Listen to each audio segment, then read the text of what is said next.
Hi guys! Another day, another mini vlog na naman tayo. For today's video, pagkagising ko nga at agad na akong bumangon.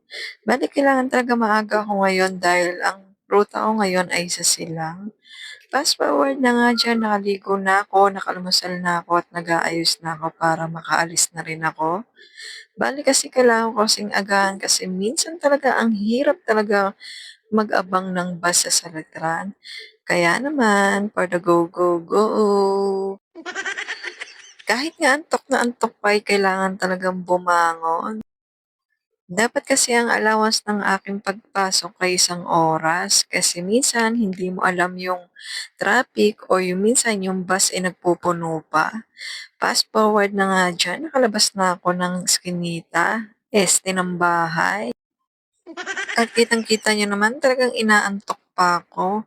Bale ito nakasakay na pala ako ng bus diyan, buti na lang talaga may dumaan agad. Alam niyo ba yung parang kakapasok mo lang gustong-gusto mo na umuwi? O 'di ba fast forward uli, ayan mga naka-break na kami. At siyempre pagkatapos ng work, ayan pauwi na rin ang inyong mga kumare. O 'di ba tamang video-video ang mare niyo. Eto talaga yung pinakapaborito ko, yung pauwi na. Pagkatapos ng maghapong trabaho, ayan, tuwang-tuwa na ako. Ewan ko ba kung bakit talagang pinaka-excited kami talaga pag-uwian na. Yung tipong kakapasok mo lang, gustong-gusto mo nang umuwi. Bale talagang nakakatipid ako ng pamasahe dahil sinusundo ako ng Saltran. O siya, hanggang dito na lang guys ang for today's video. Thanks for watching.